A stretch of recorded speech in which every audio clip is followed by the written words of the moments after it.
Les grandes gueules. Tout sur les dessous de l'actu. Ici, l'actu rime avec liberté de ton sur Radio Espace. Vous nous regardez à la télévision, vous qui êtes à Bokeh Centre, merci de nous choisir tous les soirs. Vous avez rendez-vous avec cette équipe et cette émission. Vous êtes à l'international, vous nous suivez sur www.espacefmguinée.info ou sur canal 457, donc dans le bouquet Canal+. Vous êtes du côté de Dakar, merci de nous choisir. Il faut freiner les marches pour que cessent les comptabilités macabres. Le Premier ministre Kassory Fofana, droit dans ses bottes jusqu'au trognon, dans une sortie médiatique chez nos confrères de la RTG hier, le chef du gouvernement guinéen, tout en appelant à la responsabilité des opposants au régime d'Alpha Condé, est resté inflexible sur la mesure d'interdiction des manifestations dans le pays. Cette sortie du PM est intervenue au soir d'une énième manifestation de l'opposition, étouffée dans l'œuf. L'opposition qui dénonce une répression sauvage, je cite, et accuse les forces de sécurité d'avoir utilisé des gaz toxiques jusqu'au domicile privé de l'AG Cellou Dalein Diallo. On essaye de comprendre ce matin et le débat est posé sur la nature de ce gaz qui aurait été utilisé donc hier avec Ousmane Gawal Diallo de l'UFDG et M. Souleymane Keita du RPG Arc-en-Ciel. Ils vont tous les deux prendre la parole tout à l'heure dans cette émission. On va essayer d'aller avec nos invités. Ousmane Gawal Diallo de l'UFDG, il est déjà en ligne. Bonjour M. Diallo. Les grandes gueules. Bonjour Ousmane Gawal Diallo. Bonjour. Bienvenue dans cette émission, Ousmane Gawal Diallo. Alors, le débat, c'est sur ce gaz qui aurait été utilisé hier à l'occasion donc de cette manifestation que vous avez voulu organiser hier à Conakry, qui a été empêchée, étouffée. Et que savez-vous de la nature de ce gaz? D'abord, je vais juste dire deux mots par rapport à ceux qui ont parlé sur la gestion de la demande de manifestation de Faya Milimono et du bloc libéral. Je pense que vous devez savoir que pour les grèves de la faim, il n'y a pas de demande d'information ni de déclaration.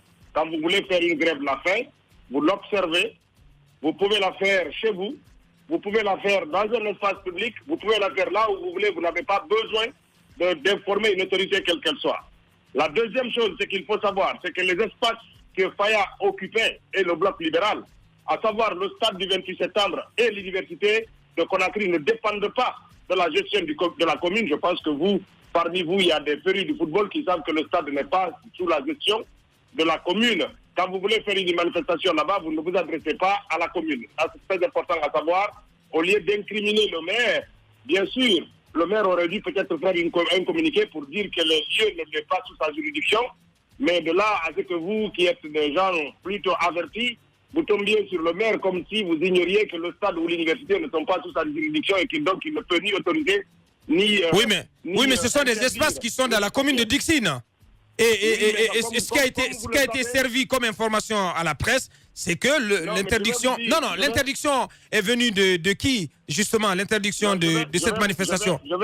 Du gouverneur de la ville de Conakry. Vous savez que quand on fait une manifestation au palais du peuple, on ne s'adresse pas à la maire de Kaloum. On s'adresse à une administration locale du palais. Et c'est le stade est géré de la même manière, ainsi que l'université. Donc, c'est pas parce que c'est localisé dans sa commune que la gestion lui appartient. Donc, le maire ne peut ni autoriser ni interdire. Monsieur Diallo, honorable Diallo, Faya Milimono s'est attaqué au maire de Dixine. Il a dit que le comportement n'était pas digne. Il a dit clairement. C'est pas parce que Faya a dit que c'est la loi. Moi, je vous dis ce qu'est la loi. Maintenant, vous pouvez vous informer pour savoir est-ce que le stade est sous juridiction du maire. C'est ce que je vous dis d'ailleurs. Comme vous êtes des journalistes, quand on dit, nous, les politiques... Oui, mais ce que vous faites ce matin, c'est que c'est une opération de dédouanement de votre maire. Non, c'est-à-dire je dis simplement que le maire aurait dû peut-être faire un communiqué clair pour indiquer que ce n'est pas sous sa juridiction. Et comme ça n'aurait pas eu l'effet. Nous, on n'a pas pensé que c'est nécessaire d'apporter. Bien. Faya et vous êtes censés le savoir. On pose beaucoup de questions sur la nature du gaz qui a été utilisé hier. Que savez-vous? Effectivement, le gaz qui a été utilisé hier, c'est un gaz qui semble être toxique parce que les experts... vous changez de discours. Vous dites qu'il semble être toxique. Attendez. Donc vous n'êtes pas totalement sûr de ce que vous dites. Attendez. allez-y. On parle d'un gaz, c'est le dibenzodazéphénine qui est incriminé dans ce qui a été utilisé, contrairement au gaz habituellement utilisé dans les bombes lacrymogènes qui sont les CR. Et le CS plutôt, le gaz utilisé hier, d'abord il est périmé et il semble être 6 à 10 fois plus toxique. Mais non, on a du mal à vous comprendre parce que vous avez signé quand même une tribune, Antoine. Oui. Et le titre, il est clair, le gouvernement de Kassory Fofana utilise des gaz toxiques contre l'opposition. Là, vous l'affirmez.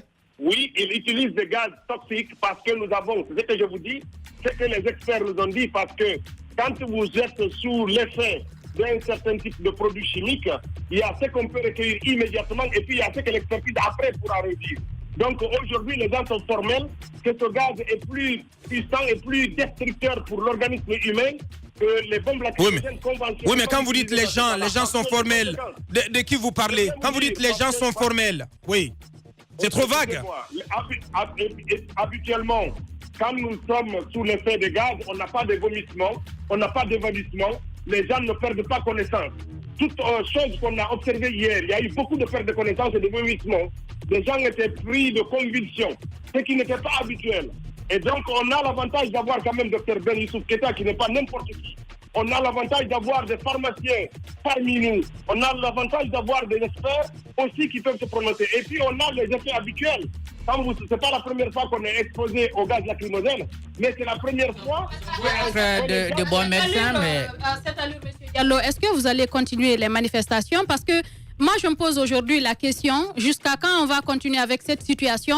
Parce que toutes les manifestations sont pratiquement étouffées à leur début. Et par la suite, on a vu ce qui s'est passé hier, on a vu des jeunes évanouis. Quelle autre stratégie allez-vous adopter? Quel résultat vous attendez avec une situation pareille? Kassory Fofana a choisi la criminalité, les assassinats de masse et la brutalité. Mais ce que nous pouvons vous dire, que les manifestations vont continuer jusqu'à ce que les gouvernants se rendent compte que la force n'appartient qu'à la loi et pas aux élucubrations des individus qui n'ont rien à proposer à leur pays que la tuerie, que les assassinats et la brutalité. Pour nous, il n'y a pas d'équivoque. J'ai entendu un d'entre vous dire que oui, on va restaurer l'autorité de l'État. J'ai bien envie de lui dire que l'autorité de l'État réside dans la loi, pas dans la brutalité, pas dans la violation de la loi.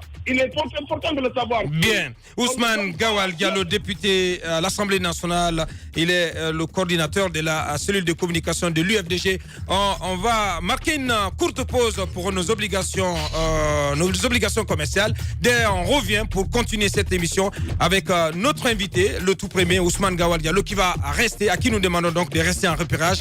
On revient pour continuer cette émission. Véritable success story de la radio Espace Guinée, les grandes gueules, détentrices des meilleurs scores radio en Guinée, de la meilleure émission talk show, a donné le créneau horaire du départ au bureau et du retour à la maison, récoltant depuis des années consécutives le titre d'émission la plus écoutée en Guinée, toutes catégories confondues.